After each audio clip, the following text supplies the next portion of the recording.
Welcome dear students, I am your physics teacher, Sir Bhimraj Suthar is with you and I am going to explain your grand test number 2. जो आपने grand test 2 को attempt किया था यकीनन आपके पास होगी। अब मैं उस टेस्ट को एक्सप्लेन कर रहा हूं और जो भी क्वेश्चंस हैं उन एक्सप्लेनेशन से आपकी बात ये क्लियर हो जाएगी कि करेक्ट ऑप्शन आपका क्या है। तो सबसे पहले ये क्वेश्चन नंबर 76 है। यहाँ पे टेस्ट के सीक्वेंस के मुताबिक जो फिजिक्स का पोर्शन है उसमें ये 76 नंबर क्वेश्चन है। इसमें कहता है if m is the mass, c is the velocity of light and x is equal to mc square. यहाँ पे एक एक्सप्लेनेशन दी हुई है x is equal to mc square. तो फिर आगे कहता है द डायमेंशन ऑफ x। तो जाहिर सी बात है बेटा, हमें पता है कि स्पेशल थ्योरी ऑफ रिलेटिविटी में जो mc स्क्वायर है वो फार्मूला किसका है, एनर्जी का है। तो नो डाउट यहाँ पे जो x है वो किसको डिनोट करेगा, एनर्जी को। तो इसलिए बेटा ये आपका यहाँ पे करेक्ट ऑप्शन बी होगा। इसका डायमेंशन पूछ रहा है x का डायमेंशन बेटा, तो ज़ाहिर है x e के इक्वल है। तो इसलिए बेटा 76 का ये करेक्ट ऑप्शन आपका बन रहा है B ml square t power -2। उसके बाद है क्वेश्चन नंबर 77 जिसमें कहता है the scalar product of I and K। तो पता है बेटा I और K क्या होता है, म्यूचुअली परपेंडिकुलर होते हैं और परपेंडिकुलर का हमेशा डॉट प्रोडक्ट क्या होता है, 0। तो इसलिए बेटा यहाँ पे याद रखना ये जो I डॉट K है ये इसका आंसर 0 है। इसलिए ये 77 का करेक्ट ऑप्शन है A। 77 का करेक्ट ऑप्शन A, 76 का बेटा ये मैंने बता दिया था B। उसके बाद है 78 if the force of magnitude 8 Newton. ये क्वेश्चन है बेटा 78। आप देखिए बेटा मैं यहाँ पे थोड़ा सॉल्व करके दिखाता हूँ आपको। 78 बहुत सिंपल क्वेश्चन है। इसमें फोर्स दे रहा है 8 न्यूटन, फोर्स बेटा 8 न्यूटन है और वो एंगल दे रहा है 30 डिग्री और आपको क्या फाइंड करना है, fx जो इक्वल होता है f cos थीटा के।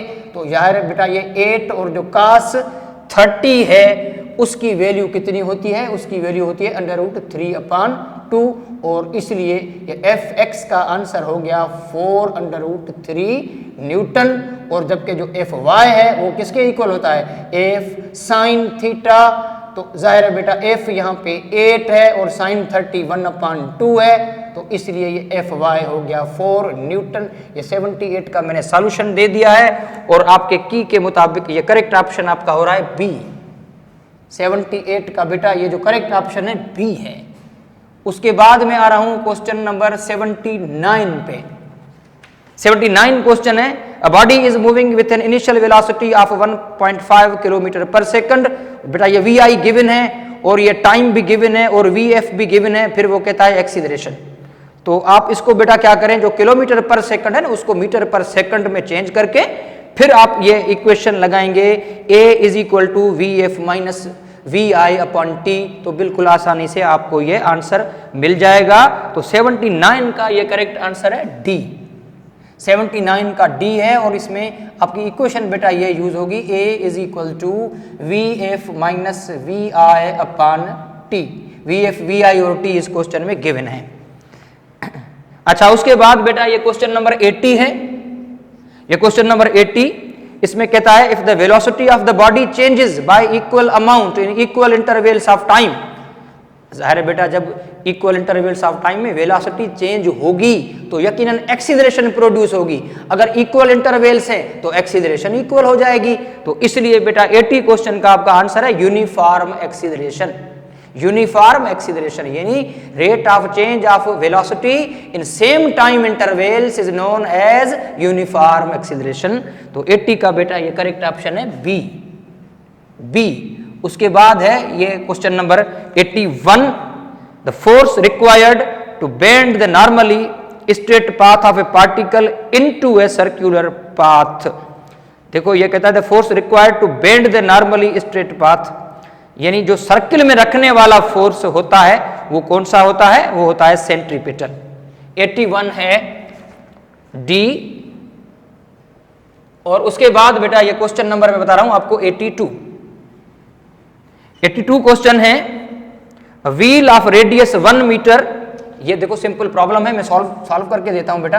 82 ये इक्वेशन है ना, S is equal to R theta, ठीक है। तो इस क्वेश्चन में कहता है a wheel of radius 1 metre, radius बेटा 1 है और जो थीटा है ना वो दे रहा है 180 डिग्री। थीटा बेटा यहां गिवन है 180 डिग्री, तो आपको पता है इसका रेडियन कितना होता है, पाई रेडियन।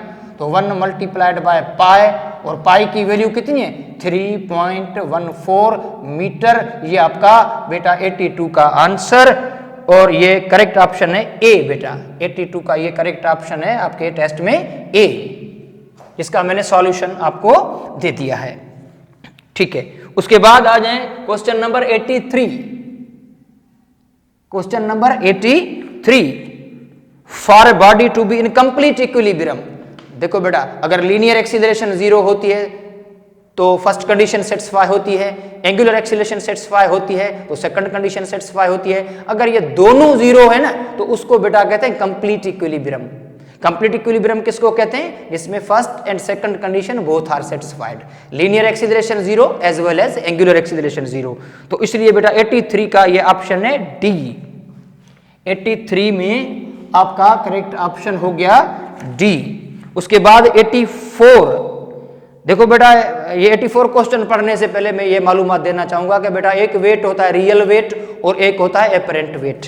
तो आपको पता होना चाहिए रियल वेट कौन सा होता है, जो नेचुरल पुल ऑफ अर्थ यानी W is equal to mg formula से जिस वेट को कैलकुलेट करते हैं वो रियल वेट होता है, और ऊपर जाने से g की वैल्यू डिक्रीज होती है तो रियल वैल्यू कम हो जाती है। लेकिन बेटा जो एपरेंट वेट होता है, the weight which we feel, जिसको बंदा महसूस करता है, जैसे मैं एक चीज को ऊपर उठा रहा हूं तो आई फील इट हैवियर, वो मुझे भारी लगेगी। तो उसका मतलब यह कि जब कोई चीज अपवर्ड जाएगी उसका एपरेंट वेट ज्यादा होगा as compare to real weight and it feels heavier. तो क्वेश्चन भी आपका यह है 84 में, when a lift is accelerated upward, ऊपर जा रही है बेटा, तो फिर कहता है apparent weight of an object it will be, तो आपका ऑप्शन क्या होगा, greater than real weight. D option है इसका, 84 डी। 84 का करेक्ट ऑप्शन जो है वो डी है बेटा। अब मैं आ रहा हूं क्वेश्चन नंबर 85 पे। ये क्वेश्चन नंबर 85, इसमें कहता है 100 kilogram man is standing in an elevator which accidentally falls freely. अब आगे क्वेश्चन पढ़ने की बेटा इसमें गुंजाइश ही नहीं रही है। आपको पता है कि जब कोई फ्री फॉल बॉडी होती है तो उस स्टेट को हम क्या कहते हैं, वेटलेसनेस, जिसमें उसका वेट जो है वो 0 बन जाता है। तो इस क्वेश्चन में भी यही है कि 100 kilogram man is standing in an elevator which accidentally falls freely, what will be the weight. अब जाहिर है बेटा एपरेंट वेट 0 होगा क्योंकि ये स्टेट कौन सी है, वेटलेसनेस की। तो इसलिए 85 का भी ये करेक्ट ऑप्शन आपका डी 0 है। इसकी स्टेट इसमें जिक्र की गई है। 86 नंबर 86 क्वेश्चन में है, if the mass of the body of a pendulum is doubled it's time period. देखो बेटा टाइम पीरियड का फार्मूला क्या है सिंपल पेंडुलम का, 2 pi under root L upon G, it is independent of mass. अब भले मास को डबल करो, ट्रिपल करो, 4 टाइम्स करो, टाइम पीरियड पे कोई फर्क नहीं पड़ेगा। तो इसलिए बेटा 86 का आंसर है unchanged, no effect of change of mass on time period, 86 C. उसके बाद यह है 87, if the mass attached with spring becomes 4 times time period of vibration. देखो बेटा मास जब अटैच होता है ना, फार्मूला क्या होता है, T is equal to 2 pi under root M upon K. बेटा यहां देखो टाइम पीरियड का डायरेक्ट प्रोपोर्शन है किसके साथ, मास के साथ। तो ये क्वेश्चन कहता है कि अगर मास 4 टाइम्स होगा तो टाइम पीरियड क्या होगा। देखो बेटा स्क्वायर रूट ऑफ 4 कितना आएगा, 2। तो आपका आंसर है time period becomes double, time period becomes 2 times. तो ये आपका 87 का भी ऑप्शन आ रहा है डी। 87 का ऑप्शन डी कि अगर मास स्प्रिंग से अटैच 4 टाइम्स होगा तो टाइम पीरियड आपका डबल हो जाएगा। फिर बेटा ये 88 बेटा जो इंटरफेरेंस को वेरीफाई करते हैं वो एक्सपेरिमेंट कौन सा होता है, यंग्स डबल स्लिट एक्सपेरिमेंट, जिसको थॉमस यंग ने 1881 में पहली मर्तबा परफॉर्म किया था। ये 88 क्वेश्चन उसी से रिलेटेड है। यंग्स डबल स्लिट एक्सपेरिमेंट में देखो फ्रिंज स्पेसिंग का क्या फार्मूला होता है, आपको अगर वो याद है तो ये क्वेश्चन बेटा कुछ भी नहीं है। ये फ्रिंज स्पेसिंग सपोज उसका मैं नाम दे रहा हूं डेल्टा एक्स, बेटा इसका फार्मूला होता है एल लेमडा अपॉन डी, ये फ्रिंज स्पेसिंग का फार्मूला है। यहां पे एल पता है क्या है बेटा, व्हाट इज एल? एल यहां पे होता है distance, L is the distance किसके बीच में, between slits and screen, slits and screen, ठीक है बेटा। तो आप देखें अगर ये एल 2 टाइम्स होगा तो फ्रिंज स्पेसिंग भी 2 टाइम्स हो जाएगी। तो आपका क्वेश्चन क्या कहता है, आपका क्वेश्चन कहता है in Young's double slit experiment if the distance between slits and screen is doubled, यानी बेटा ये एल अगर डबल होगा तो डेल्टा एक्स का क्या होगा, तो डेल्टा एक्स भी बेटा डबल हो जाएगा। तो इसलिए आपका आंसर है C, double of the original value 88C। यही क्वेश्चन बेटा याद रखना फ्रिंज स्पेसिंग की, जिससे आपका आंसर बहुत आसानी से मिल जाएगा, ठीक है बेटा।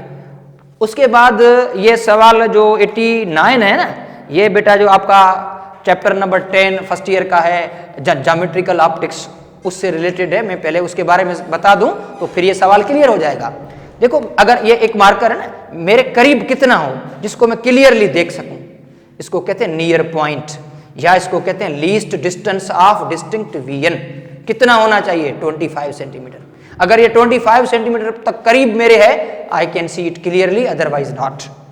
तो ये क्वेश्चन भी ये कहता है the image of an object placed inside the focal length of a convex lens will be largest and clear when it is at the, तो आपका आंसर है near point, at the near point. Near point का मतलब at the distance of 25 centimetre. 89 का option हो गया B, 89 का बेटा ये ऑप्शन हो गया बी।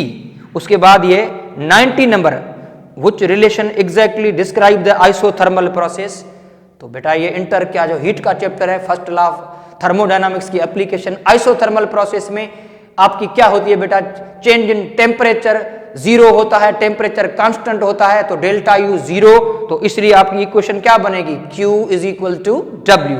ये 90A आइसोथर्मल प्रोसेस की इक्वेशन बनेगी Q is equal to W, यानी जितनी हीट देंगे उतना हमें वर्क मिलेगा, क्योंकि डेल्टा U यहाँ पे 0 है। इसलिए बेटा आइसोथर्मल प्रोसेस को आइडियल प्रोसेस कहा जाता है, क्योंकि इसमें एफिशिएंसी 100% होती है। सबसे ज्यादा जो मैक्सिमम वर्क होता है ना, वो आइसोथर्मल प्रोसेस में होता है।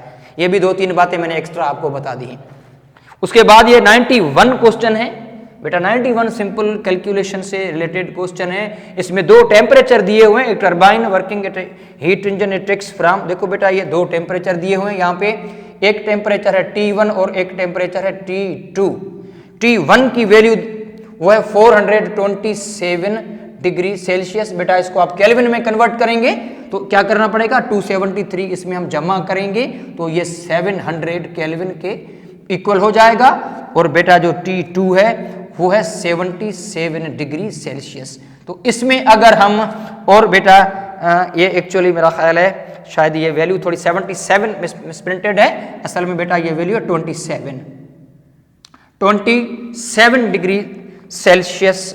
तो इसमें बेटा आप 273 को आप ऐड करके देखें, 427 डिग्री सेल्सियस, और दूसरी वैल्यू जो यहाँ पे दी हुई है 77 बेटा इसको आप कन्वर्ट करके देखें, प्लस करो 273, 77 में जब प्लस करेंगे 273 तो देखो फिर कितना बनता है, ये 7 + 3 0 और 1 + 7 8 और 7 बेटा ये हो जाएगा ये राउंड अबाउट 350, फिर 350 बेटा।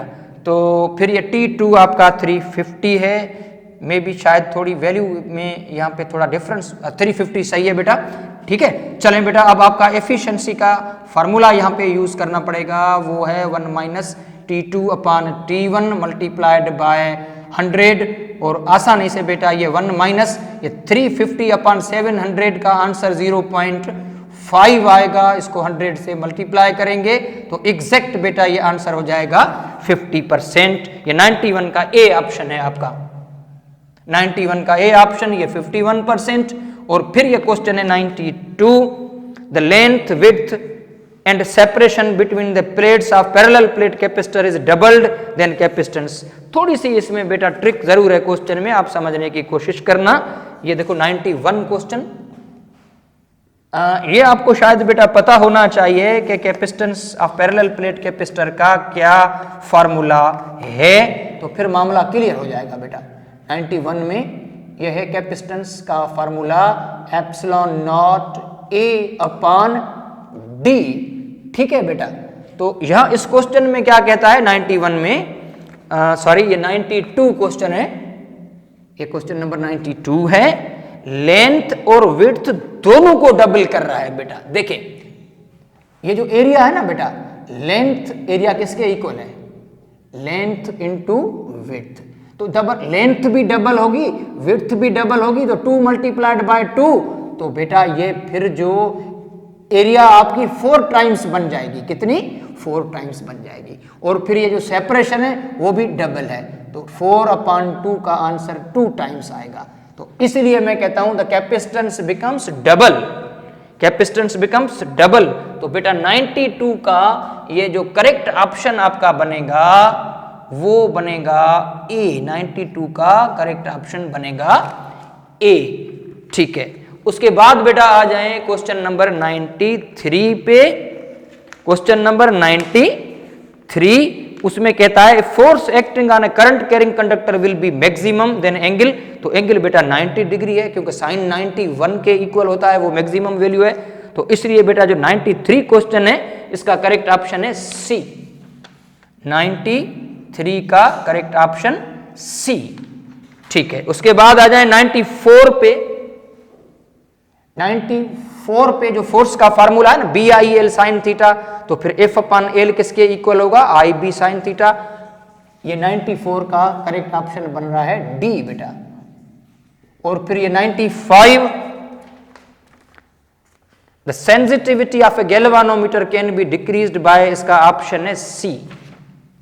सी, क्योंकि बेटा जो सेंसिटिविटी है गैल्वानोमीटर की वो टॉर्क पर यूनिट ट्विस्ट पे भी डिपेंडेंट होती है। इसमें जो एक्सप्रेशन में सी है ये पता है टॉर्क पर यूनिट ट्विस्ट है, बी आपकी फील्ड स्ट्रेंथ है, ए एरिया ऑफ कॉइल है, N number of turns of coil हैं। इनको अगर हम रेशो को इंक्रीज करेंगे तो डेफिनेटली आपकी जो सेंसिटिविटी है वो डिक्रीज होगी। उसका मतलब ये है कि सेंसिटिविटी अगर डिक्रीज होगी तो आपकी डिफ्लेक्शन जो है ना गैल्वानोमीटर की वो डिक्रीज हो जाएगी। ठीक बेटा, उसके बाद ये the substance like germanium and silicon have. तो देखो बेटा जो सेमीकंडक्टर्स होते हैं ना उसमें टेम्परेचर के बढ़ाने से रेजिस्टेंस कम होता है, तो इसलिए इनके जो टेम्परेचर कोफिशिएंट्स बनेंगे वो नेगेटिव बनेंगे। 96 का ऑप्शन बनेगा ए। 96 का ऑप्शन आएगा ए। याद रखना बेटा सेमीकंडक्टर्स में टेम्परेचर कोफिशिएंट नेगेटिव होता है।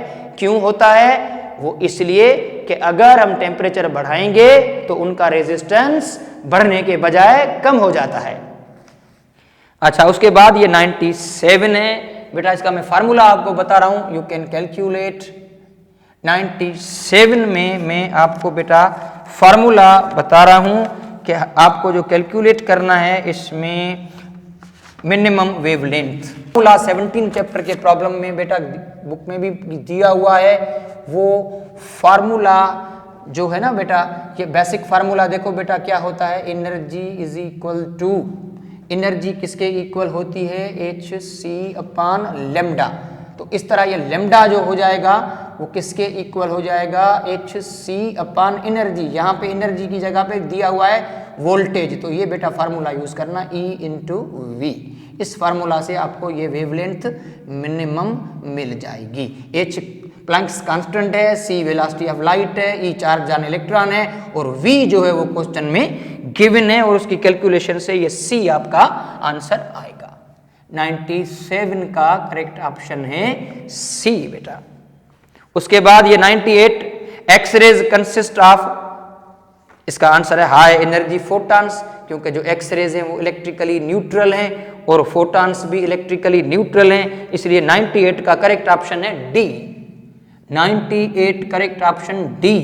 और फिर 99 पे आ जाएं, थोरियम इज ट्रांसफॉर्म्ड। ये बेटा जो बीटा इमिशन होती है रेडियो एक्टिविटी के थ्रू, तो उसमें ये जो नया एलिमेंट यहाँ पे बनता है उसका नाम है प्रोटेक्टिनियम।